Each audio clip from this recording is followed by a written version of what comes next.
मैं सबसे यही रिक्वेस्ट कर रही हूँ, ठीक है, प्लीज़ वहाँ पे इंडियन एम्बेसी में 100 जन लेडीज़ लोग हैं और 40 जन जेंट्स लोग हैं, ठीक है। और उन लोग को भी मेरे जैसे ही झूठ बोल के और वही पुशिंग के थ्रू से लेके आया।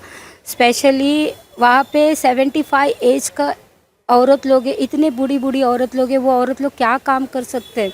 वो लोग भी है ना 2 महीना 3 महीना ही काम करके भाग के आए मेरे जैसा। और वहाँ पे मैंने देखा है कि सब जन है ना सेंटर में 4-4 महीने से 6-6 महीने से सेंटर के अंदर है। मेरा नसीब अच्छा है कि मैं 15 दिन के अंदर मैं यहाँ पे इंडिया पहुँची हूँ। वहाँ पे सेंटर में बहुत जन वहाँ पे फंसा हुआ है। मैं आने का टाइम सब जन रोए थे कि प्लीज़ आप लोग निकले, आपका मैडम को बोलो, सबको मीडिया में बताइए कि हम लोग को भी यहाँ पे प्लीज़ इंडिया में बुलाइए करके। सबसे पहले तो मैं बहुत बहुत थैंक यू बोलना चाहूँगी भरोसा सेल को। डेफिनेटली मैंने ट्वीट किया था, इंडियन एम्बेसी को टैग किया था, मेल भी किया था, वहाँ से रिस्पांस भी आया, विजय लक्ष्मी को कॉल भी गया इंडियन एम्बेसी से, पर वो सब होने के बाद भी 15 दिन कुछ भी हुआ नहीं। लेकिन जब मैं भरोसा सेल आई, भरोसा सेल आने के बाद सब कुछ एक्टिव हो गया। मैम ने इतना जल्दी हर एक चीज़ किया, अपने इंडियन लॉ के हिसाब से जो भी लॉज हैं उनको फॉलो करते हुए उनको कांटेक्ट किया, इंडियन एम्बेसी को कांटेक्ट किया। उसके बाद रिज़ल्ट आपके सामने है, विदिन 15 डेज़ ये लोग यहाँ पे आ गए। तो डेफिनेटली मैं तो इसका सारा क्रेडिट भरोसा सेल को और शिंदे मैम को ही देती हूँ कि अगर मैम नहीं होते, मैम ने इतनी हेल्प नहीं की होती तो ये लोग आज 15 डेज़ में तो कभी नहीं आ पाते। क्योंकि मैंने भी यही उम्मीद की थी कि अगर मैं आज पुलिस स्टेशन जा रही हूँ या कहीं पे भी जा रही हूँ तो कम से कम ये 1-2 महीने का तो मतलब है। अगर बहुत अच्छे से भी सब हुआ तो 2 महीने 3 महीने के पहले तो ये लोग यहाँ पे नहीं आ पाएंगे। लेकिन मैम के से मिलने के बाद मैंने देखा मैम ने इतना एक्टिवली काम किया ना, ये सोच करके कि हाँ वो एक लेडीज़ है, वो ऐसे फंसी हुई है, तो उन्होंने बहुत अच्छे से सारी चीज़ें की और मतलब फटाफट सारे चीज़ें ये किया। हम लोगों को जब मालूम पड़ा कि अब इनको पासपोर्ट मिल जाएगा, हम लोगों ने यहाँ से टिकट कराया इनका और वो लोग विदिन 15 डेज़ यहाँ पे आ गए। ये बोलना चाहूँगा कि ये जो पुशिंग के थ्रू जो लोगों को भेजा जा रहा है, सबसे पहले ये बंद करना चाहिए। पुशिंग का मतलब ये होता है कि आप पासपोर्ट बनाते जबकि आपके पास एसएससी का मार्कशीट नहीं है, तो इमिग्रेशन चेक रिक्वायर्ड पासपोर्ट के लास्ट पेज पे लिखा हुआ रहता है एसएससी का मार्कशीट जरूरी है। एसएससी का तो मार्कशीट क्या ये लोग डुप्लीकेट एसएससी का मार्कशीट बना के देते जो हैं? बना के नहीं देते वो लोग, पीछे के पेज पे लिखा रहता है इमिग्रेशन चेक रिक्वायर्ड, मतलब उसका शॉर्ट फॉर्म हो गया ईसीआर। ठीक है, जब वो कंट्री में नहीं चल रहा तो आप वहाँ पे विदाउट, जब नहीं चल रहा तो आप पुशिंग करके क्यों भेज रहे? पुशिंग का आप वाया ठीक है, 1,75,000 रुपया 2 लाख रुपया लेके आप पुशिंग करके भेज रहे, क्यों भेज रहे? जबकि वो कंट्री में वो पासपोर्ट नहीं चल रहा है। तो आप भेजने का मतलब क्या है? सिर्फ पैसे के लिए, टिकट का पैसा, टिकट के नाम पे पैसा, वीज़ा के नाम पे पैसा, पीसीसी के नाम पे पैसा, स्टैंपिंग के नाम पे पैसा, पुशिंग के नाम पे पैसा। ये सब पैसा कौन ले रहा है? एजेंट ले रहा है।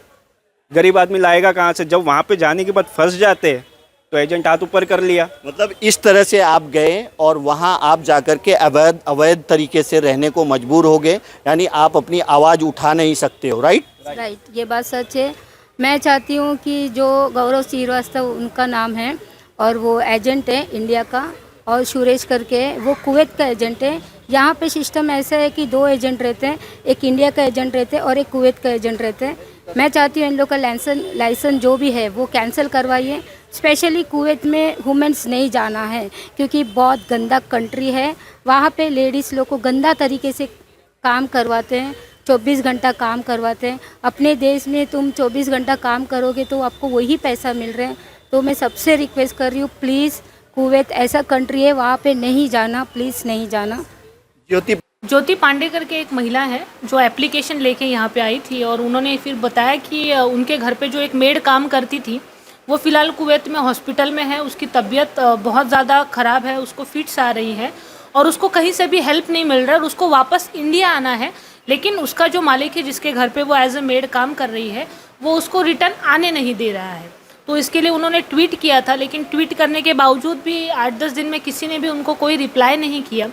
तो सेंट्रल अफ्रीका की जो न्यूज़ थी वो न्यूज़ उन्होंने कहीं पढ़ी थी, तो वो सुनकर फिर वो भरोसा सेल में एप्लीकेशन लेकर आए और फिर उन्होंने एप्लीकेशन दिया और कहा कि ये पति पत्नी है जो कुवैत में अटके हुए हैं मैम, एज अ मेड वहाँ पे काम करने के लिए गए थे लेकिन अभी वापस इंडिया नहीं आ पा रहे हैं। 100 से 150 लोग वहाँ अभी सेंटर में हैं, वो अलग अलग इलाके के होंगे। वो लोग भी अपनी फैमिली से कांटेक्ट कर रहे होंगे, वो लोग भी नियरेस्ट पुलिस स्टेशन में गए होंगे, वो लोग भी कोशिश कर रहे होंगे, लेकिन वो लोग नहीं आ पाए। लेकिन एक पीड़ित, दो पीड़ित की गुहार लेकर के एक ज्योति करके महिला आती है तेजश्री शिंदे के पास, और वो दो पीड़ित 15 दिन के अंदर वापस आ जाते हैं। तो क्या हर जगह ऐसा नहीं हो सकता जिस तरह से आप काम कर रही हैं? ज़रूर हो सकता है, क्यों नहीं हो सकता है। स्मार्ट पुलिसिंग होनी ही चाहिए। ओके, अभी चीज़ें हैं कि बहुत सारी लीगल चीज़ें हैं। ओके, वहाँ के कानून हैं, तो क्यों अटके पड़े हैं, किस लिए अटके पड़े हैं, पहले तो हमको वो चीज़ देखनी पड़ेगी कि क्या प्रोसीजर है, क्या प्रक्रिया है, कौन से प्रक्रिया में वो अटके पड़े हैं। अगर वो प्रक्रिया हमको समझ में आती है तो इंडियन एम्बेसी के माध्यम से, उनके मदद से हम उन लोगों को भी छुड़ा सकते हैं, उनको भी वहाँ से रिहा कर सकते हैं और वापस इंडिया लेकर आ सकते हैं।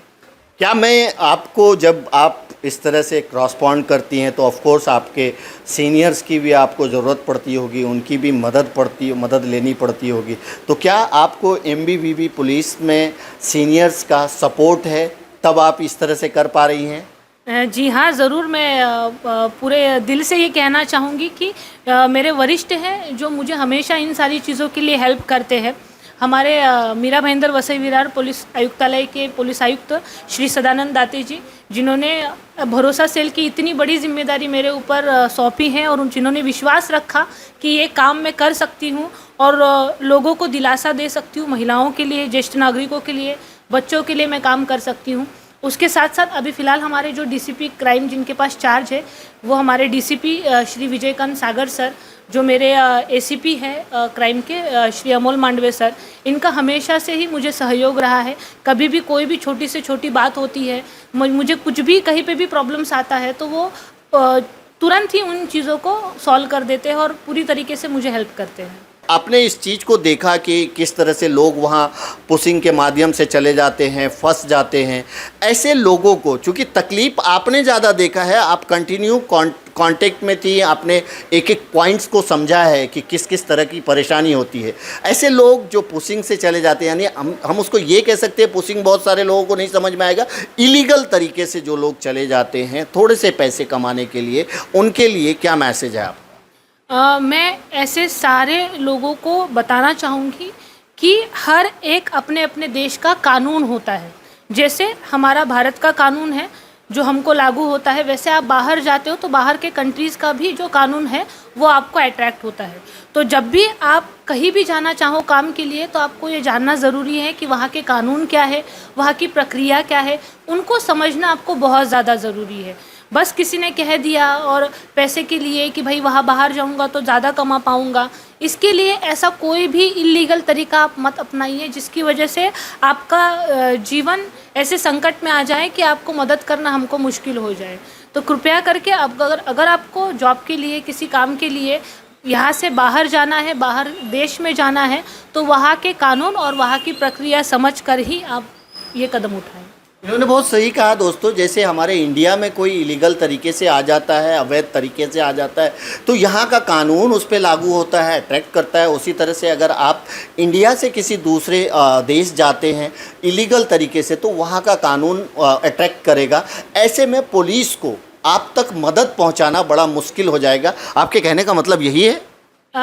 जी हाँ, क्योंकि बहुत ज़्यादा मुश्किल हो जाता है कि एग्जैक्टली उनके साथ वहाँ पे क्या हो रहा है, क्या नहीं हो रहा है, ये पता चल पाना थोड़ा मुश्किल हो जाता है, क्योंकि वो अवैध तरीके से गए। जी हाँ, जब तक वो वहाँ पे फंस नहीं जाते, वहाँ पे पकड़े नहीं जाते, तब तक हम तक वो न्यूज़ नहीं आती है या इंडियन एम्बेसी तक वो चीज़ नहीं पता चलती है और उसके बाद फिर बाकी की प्रक्रिया शुरू होती है। तो दोस्तों, मैंने जिस दो पीड़ित से बात किया, उन्होंने कहा ऐसे हज़ारों लोग हैं जो अलग अलग, अगर कुवैत की बात करें तो उन्होंने कुवैत के बारे में ही बताया, चाहे वो लीगल तरीके से गए हों, इलीगल तरीके से गए हों, फंसे हुए सब हैं। कठोर काम करना पड़ता है, 18 घंटा, 20 घंटा, 22 घंटा तक काम करना पड़ता है। यानी आपका एकदम, वो बोलते ना कि बॉडी निचुड़ जाता है, ऐसा होता है। आप सोचिए कि कोई 28-30 हज़ार रुपये कमाने के लिए गया है और 2 महीने के अंदर ही भाग के क्यों वापस आना चाहेगा, क्योंकि वो तो पैसे ही कमाने के लिए गया है वहाँ पे। तो कहीं ना कहीं ये लोग बड़े परेशान हैं। आप इंडियन एम्बेसी के सेंटर में 100 से 150 लोग हैं। तो मैं तो ये अपील भी करूंगा, खुद तेजश्री मैडम ने भी कहा है कि अलग अलग जगह के पुलिस को, इंडियन एम्बेसी को इस बात का ध्यान देते हुए ये सारे जो हमारे भारतीय पीड़ित हैं जो वहाँ पे एकदम मजबूर होकर के रह रहे हैं, उनको यहाँ लाने की कोशिश करनी चाहिए।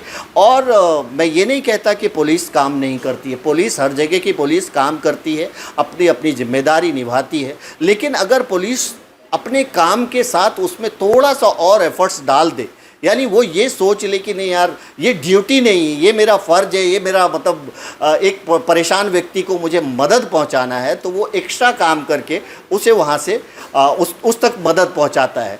आप ड्यूटी तो करते हो, लेकिन अगर एक्स्ट्रा काम आप करोगे तो कुछ लोगों को मदद पहुंचाओगे।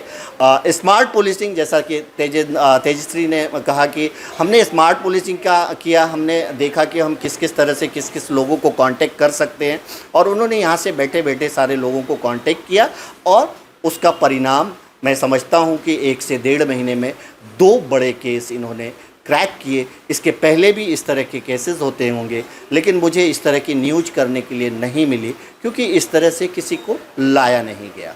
अंत में कोई मैसेज देना चाहेंगे आप?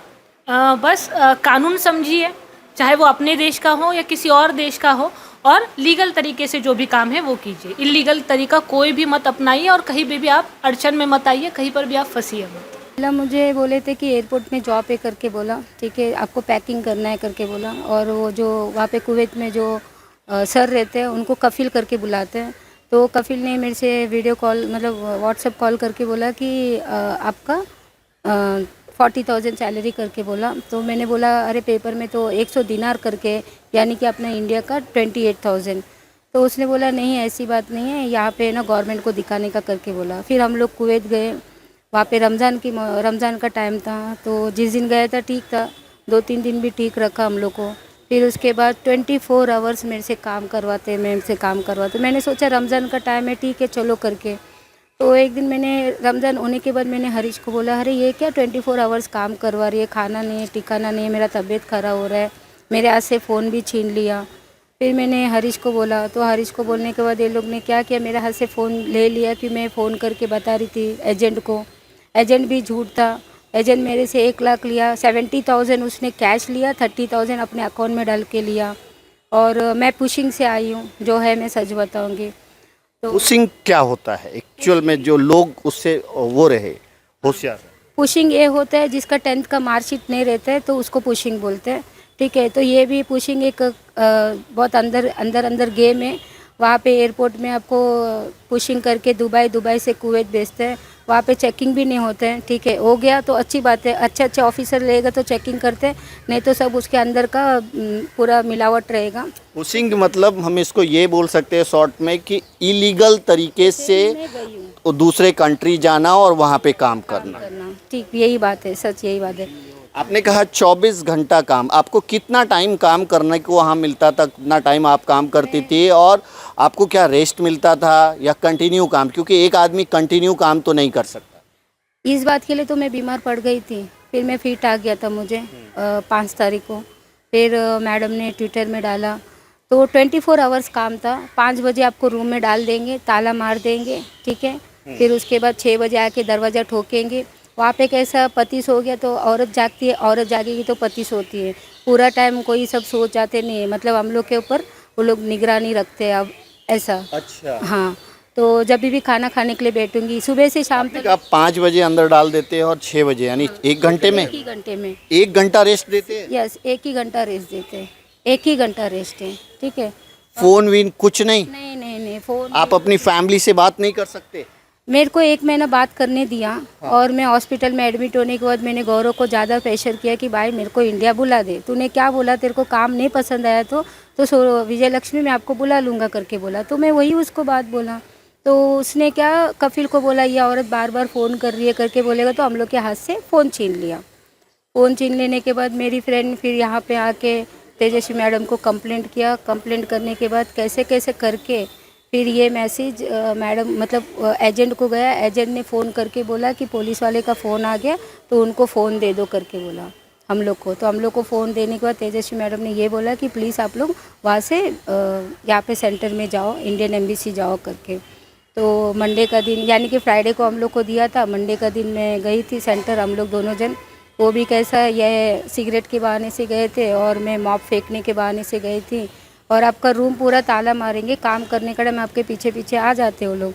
पर उस टाइम पे वो मैडम सोई थी, हम लोग ने पूरा देखा कौन सो रहा है कौन कैसे है। 5-6 दिन हम लोग देख के वहाँ से भाग के इंडियन एम्बेसी आए। कितना टाइम रही आप वहाँ पे? मैं वहाँ पे कफिल के घर पे, मतलब जो जिनके घर में काम कर रही थी वहाँ पे 2 महीना काम किया, 2 महीना 15 दिन काम किया। 1 महीने का सैलरी मेरे को देने का था 120 दिनार, यानी कि अपना इंडिया का 28,000, और मेरे को 40,000 बोला था। 40,000 कुछ नहीं दिया उसने, मेरा टिकट का भी पैसा काटा और मुझे 10,000 दिया, और हरीश को भी 10,000 ही दिया। ठीक है, क्योंकि आप लोग जो फ्लैट से आए थे तो वो फ्लैट का पैसा हम लोग काट के देंगे करके बोला। ये सेंटर क्या होता है? सेंटर ये एम्बेसी का एक, जैसे अपना यहाँ पे रूम होती है, वहाँ पे सब लोग को जमा करते हैं, वहाँ पे रखते हैं। जैसे लोग भागे हुए लोग रहते हैं उनको वहाँ पे सेंटर में एक सेफ्टी जगह पे रखते हैं। इंडियन एम्बेसी रखती है। Indian embassy. तो फिर वो भेज क्यों नहीं देती उनको? इंडियन एम्बेसी का जब समझो कि किसी का कफिल पासपोर्ट नहीं देता है, तो पासपोर्ट नहीं देता तो उनके ऊपर केस करता है। केस भी कैसे, किस टाइप का कर सकता है कि वो मिसिंग हो गया या तो चोरी करके भागा। अगर चोरी का केस डाला तो 6 महीने की जेल होती है आपको। उसके बाद आपका वाइट पासपोर्ट अगर बनाते हैं तो ठीक है 6 महीने के अंदर, अगर 6 महीना नहीं तो 2 साल भी लग सकता है। अगर मिसिंग केस डाला तो आपको 20 दिन में घर पे इंडियन एम्बेसी भेजती है, अगर भेजेगी तो ठीक है, नहीं तो फिर उसके लिए 6 महीना और इंतज़ार करना पड़ता है जेल के अंदर। ये जो 100-150 लोग आप लोग बता रहे हैं वो कितने टाइम से वहाँ पे सेंटर में हैं? कोई तो 2 महीने में काम, एक जो मेरे साथ एक बंदा वो 20 साल से, जो इंडिया गया ही नहीं, 20 साल से वो काम कर रहा है, उनका सैलरी तक नहीं मिला अभी तक। और एक बंदा जो है ड्राइवर के काम में आया था, उनको ट्रैवल बैंड लगा दिया उनके कफिल ने। ट्रैवल बैंड का मतलब क्या कि वो 3 साल तक इंडिया नहीं आ सकता है। वो बैंड लगा देता है तो वो आ नहीं सकता। नहीं आ सकता है वो। तो कहने का मतलब कि इस तरह से 100-150 लोग तो आप बता रहे हैं कि सेंटर में हैं, और भी बहुत सारे लोग होंगे जो अलग अलग काम कर रहे होंगे और आपके जैसे ही परेशान होंगे। और तो सर बोलूँ तो अभी कुवैत के अंदर रेड चल रही है पुलिस वालों की, जो इनलीगली से जो आते हैं, जो बिना विदाउट अकामा मतलब यहाँ का जो अपना जो आधार कार्ड जैसा होता है वहाँ पे बनता है, तो वहाँ पे जो लोग भाग के जाते हैं, जब एम्बेसी जब उनको पनाह नहीं देती है तो बाहर जाके काम करते हैं। तो वैसे लोग के ऊपर अभी केस चला, मतलब पकड़ रहे हैं उनको, पकड़ के जेल में डाल रहे हैं। जेल के अंदर भी छोटी सी जेल है, एक रूम के अंदर 200-300 लोग को जमा करके रखते हैं। जब आपका नंबर आएगा तब आपको इंडिया जाना है, वो कब आएगा वो पता नहीं है। लीगली जो लोग जाते हैं क्या उनको सारी तरह की फैसिलिटी होती है या उनको भी उसी तरह से होता है? Same facility. देखो, लीगली अनलीगली जाओ, अगर आप पकड़ा गए या भाग गए तो आपको जो एम्बेसी जैसे आपको ट्रीटमेंट देगी वैसे ही आपको करना है, बाकी कुछ नहीं। ठीक है, चलो एम्बेसी में हम लोग गए तो एक फ्रीडम है हमको कि हमको यहाँ पे कोई कुछ बोल नहीं सकता। एम्बेसी में भी हमको फ़ोन नहीं दे रहे कि हम किसी को कांटेक्ट कर सकते, बता सके कि भाई हम लोग यहाँ पे आ गए करके। यहाँ आप जो आए, आप लोग जो आए हैं, आप लोग मतलब वैसे ही भाग के आए या फिर ऑफिशियल आए क्योंकि यहाँ की पुलिस ने आपको मदद की? हम लोग सर पहले जब गए थे यहाँ पे तो हम लोग के साथ मतलब बहुत अच्छे से व्यवहार कर रहे थे हमारे जो ऑनर थे वो। फिर इनको एक मेंटली टॉर्चर किया था तो फिट आ गई थी उनको, तो उनको हॉस्पिटल में एडमिट किया गया था। तो डॉक्टर ने बोला कि उनको रेस्ट करना है, तो हमारे ऑनर ने क्या बोला कि रेस्ट करने नहीं दूंगा। तो उन्होंने धमकी दी कि अगर वो रूम से बाहर नहीं आए तो चप्पल उठा के मारूंगा, तो पुलिस स्टेशन लेके जाऊंगा। जब मैंने उनको हाथ पैर जोड़ा फिर भी उनको ज़बरदस्ती पुलिस स्टेशन लेके गए। उनसे पेपर पे सिग्नेचर करवा रहे थे तो उन्होंने बोला कि मैं पेपर पे सिग्नेचर नहीं करूंगी, तो उनको बाहर भगा दिया। फिर हमने जब जाने की बात की तो बोले कि आप 700 दिनार इनका, 700 दिनार मेरा, मतलब 4 लाख रुपया इंडिया का होता है 1400 दिनार, 1,04,1400 दिनार इंडिया का, कुवैत का मतलब यहाँ का 4 लाख रुपया होता है। उसमें टिकट का पैसा, वीज़ा का पैसा, वीज़ा स्टैंपिंग, PCC, जबकि ये वीज़ा स्टैंपिंग, PCC, इमिग्रेशन का पैसा जबकि कफिल हमारा जो ऑनर है वो एजेंट को देता है, वो एजेंट को हमको देना पड़ता है जब जाके हम करवाएंगे। लेकिन सब पूरे पैसे हमने लगाए इनको भेजने, पुशिंग के लिए मैंने उनको कैश दिया और 30,000 रुपीज़ उनको मैंने अकाउंट में ट्रांसफ़र किया। आज हमारा एजेंट भी हाथ ऊपर करके बैठ गया, हम क्या करेंगे अब। इनकी मुसीबत को देखते हुए और लोगों को जो इस तरह से पुशिंग के माध्यम से चले जाते हैं, इलीगल तरीके से चले जाते हैं, उनको क्या मैसेज देंगे? मैं तो यही मैसेज देना चाहती हूँ, अपना भारत महान। मुझे तो ऐसा लगता है कि किसी को यहाँ से नहीं जाना चाहिए।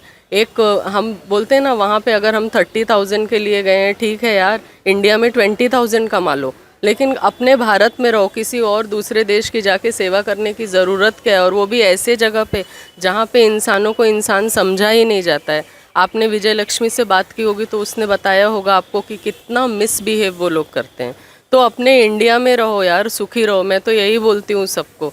और मैसेज क्या यही है, अपने घर पे अपने लोगों के साथ रहो और अपनी लाइफ अच्छे से जियो, बाहर जा कर के इतना हैरेस होने की ज़रूरत ही नहीं है। और मैसेज मैं देना चाहूँगी एजेंट्स को, जो ऐसे एजेंट्स लोग होते हैं वो कभी सोचते भी नहीं है कि हम किसी को धोखा दे करके वहाँ पे भेज रहे हैं कुछ पैसों के लिए। अरे उनकी भी फैमिली है, आगे आप देखो, जैसा आप कर्म करोगे वैसे आपके सामने आएगा। तो एजेंट लोगों को भी मुझे लगता है वो मैसेज जाना चाहिए कि किसी को भी गलत तरीके से ना भेजा जाए। एजेंट के लिए ये मैसेज बहुत सही कहा इन्होंने। वो जो एजेंट्स इंडिया के हैं, आप हिंदुस्तान के हो, इंडिया के हो, आपको सब पता है कि वहाँ कैसे होता है, किस तरह का व्यवहार होता है लोगों के साथ, जानवरों जैसा व्यवहार होता है।